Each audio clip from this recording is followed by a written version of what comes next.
Where your treasure is, there will your heart be also. God has given us unlimited treasures in His Word. Every time we open it, we can discover a new treasure or admire an old one. What will we find today? Here's Carla Early with Treasure Hunt in the Word. What makes you feel valued? What makes you feel unvalued? A friend of mine says that she gets invited over to her son's house for dinner, and she goes. But often she doesn't stay long because he and his family are constantly on their phone, as if they don't value her presence at all. That would make me feel unvalued for sure. Now she knows that they love her, but she desires them to be present, in the moment, interacting with each other, not distracted by other things. One thing that makes me feel valued is a good hug. That's one thing I expressed to my husband before we got married. I had learned from a previous relationship with a guy who often shrugged me off when I needed a hug, and it really hurt my feelings. But my husband has always made me feel loved and valued. That's the kind of relationship you desire, one that makes you feel loved and valued. Can you imagine being around Jesus? Because He knows each person's heart, He would know exactly how to make each person feel valuable, loved, and cared for. I especially love the story of the leper in Matthew 8.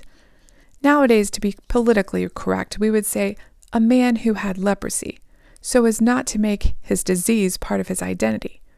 But the Bible doesn't do that. He was a leper. Leprosy invaded every detail of his life and became his identity.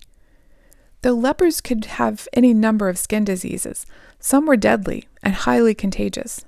And Old Testament law says lepers were to leave their families and live separately outside a camp or a city and cry, "Unclean, unclean," when people came near. I'm not sure why they would have to yell it twice, maybe just to make sure the person heard, I guess.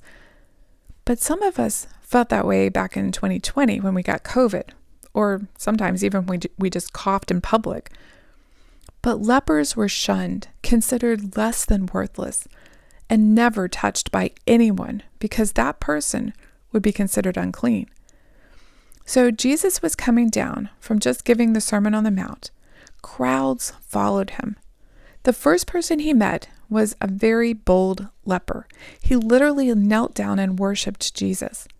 Now, most people at this point, their evaluation of Jesus was still evolving. They were amazed at His teaching, but they weren't ready to acknowledge Him as God. But this guy did, and he had no question mark at the end of his sentence when he said, "Lord, if you are willing, you can make me clean."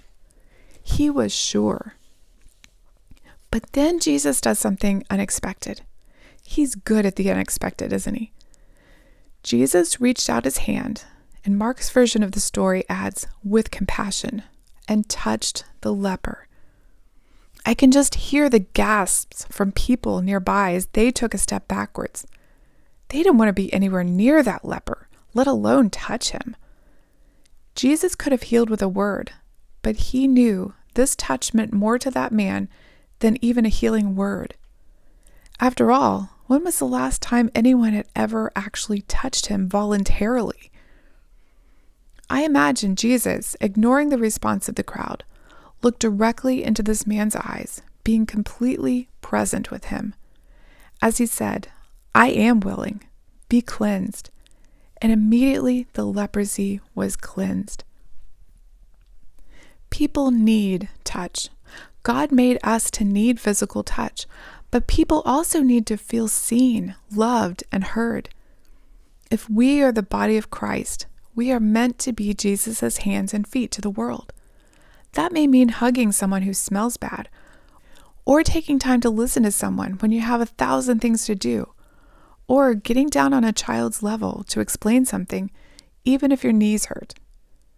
How does God want you to touch someone today?